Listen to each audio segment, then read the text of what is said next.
there was an exciting new music coming into being. It was called jazz, a word that was synonymous with sex and speed. This was in the late teens, and people were still taken with this primitivism, this idea that primitive cultures were somehow better than modern cultures, or were at the very least exotic, interesting, and fashionable. And they saw jazz with its African roots as being somehow tapped into this. Plus, dance bands and their faster, hipper pace seemed to match urban life. Well, where does jazz come from? Well, it comes from New Orleans. It's a combination of the city's history, racial makeup, and love of music and dance. But really, if you want to know the truth, jazz is a simple equation. Blues plus ragtime equals jazz. The blues was definitely established around 1890 and featured AAB rhymes, simple structure, and 12-bar phrases repeated over and over again. No one's sure exactly where the blues came from, but we can all agree that it came into being around 1890 in its familiar form. Ragtime is a term that comes from what performers would do to existing tunes. They would rag them, which meant that they would alter or syncopate them to make them their own. And eventually, of course, this style encouraged composers to write their own pieces in this fashion. The leader of this was a man named Scott Joplin. Joplin's pieces are some of the hallmarks of ragtime music, full of syncopation, polyrhythms, and multi-sectional forms. In fact, Charles Ives was a big fan of ragtime. Sort of prototype jazz players and combos actually began to emerge as early as 1900. Back in those days, everybody played all the time. They were almost like small big bands, if you will. Most of this action was centered around New Orleans and probably would have stayed there, except for one problem. There was a big economic collapse, and there were no jobs for the musicians. Unable to support themselves, they began to spread out across the country.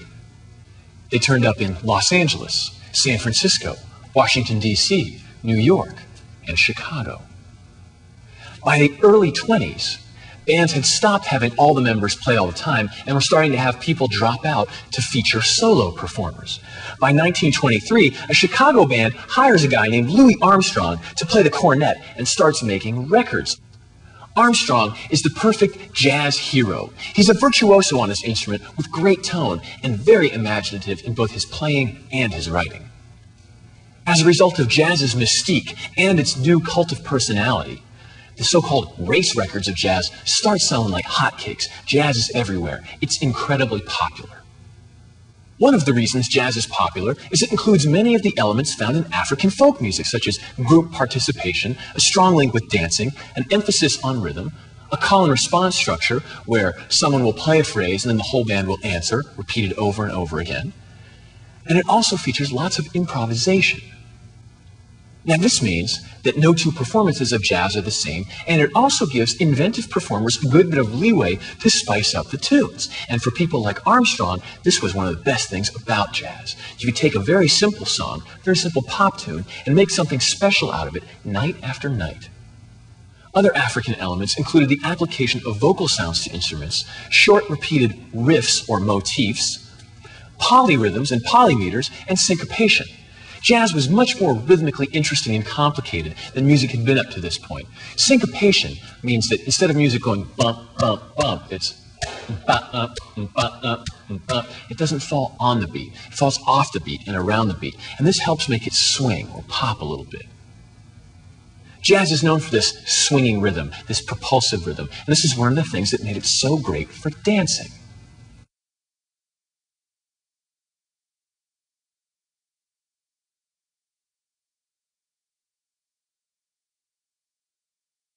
But jazz also included several European elements, such as the harmonic language, the basic notation, the pop song form, and of course, the instruments.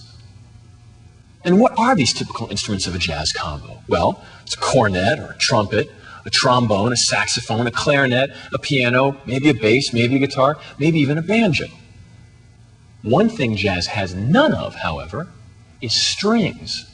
And this is kind of a big deal. Most of the music we've heard up until now has strings of some sort in it. There's no violin, there's no viola, there's no cello in jazz. And the drum set, well, this American invention was a solution to a rather difficult problem. How do you fit all this extra percussion that you need for a real full band on stage? Well, you sort of scale it down a little bit, set it all around one guy, and let him play it. And that's how the drum set was born. Jazz features some ambiguity between major and minor, just like the blues does. And it also gets to a point where it starts to evolve beyond just improvising over 4-bar phrases. But of course, the most interesting thing about jazz is that it's popular and it's of the people. And we've already talked about how popular folk songs have infiltrated certain musics by people like Ives and Bartok and Copeland. But jazz was music of the moment. And there was something very exciting and vibrant about it. People were going out dancing. The records were selling like crazy. The music composers took note of this. They're always looking for something new with which to invigorate their music. And several composers saw jazz as just that thing. Maybe they could do something serious with this popular art form. One of the things that happens time and time again throughout musical history is that popular musics infiltrate art musics, and art musics infiltrate popular musics. This helps keep both sides much more rich than they would be. Composers who were influenced by jazz included Stravinsky, Satie, and a guy named George Gershwin. Born in 1898 on New York's East Side, Gershwin started studying piano at age 10. At the age of 16, Gershwin realizes that jazz is truly American music, and that he wants to write music that uses this voice of the American soul, as he calls it. Gershwin is known at this time for writing hit songs. You've heard them countless times. Summertime, I Got Rhythm, which in and of itself served as the foundation for hundreds of bebop jazz pieces, all of which used the basic chord progression of I Got Rhythm as their jumping off point. Gershwin's making lots of money. His songs are everywhere. They're getting recorded. But he's deeply unsatisfied, despite his pop success. He wants to do something serious. And he wants to do something serious for jazz. He believes this is a very versatile and rich music that's not being given its full due. In 1924, he premieres a piece called Rhapsody in Blue, and it's an instant success. This is Gershwin's successful fusion of jazz with serious music.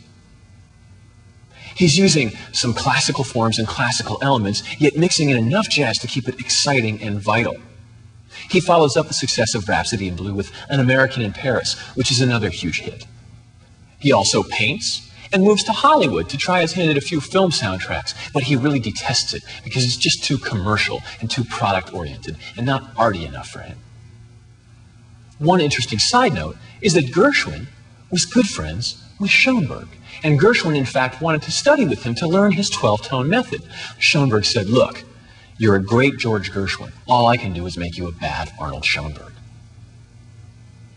They played tennis together a lot and would talk about music all the time.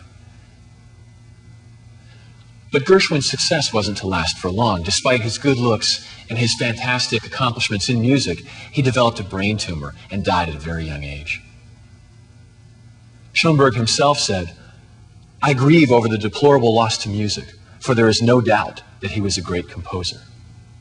And in the end, if ragtime plus blues equals jazz, then ragtime plus blues plus jazz plus classical equals Gershwin, one of the most exciting composers in the history of 20th century music.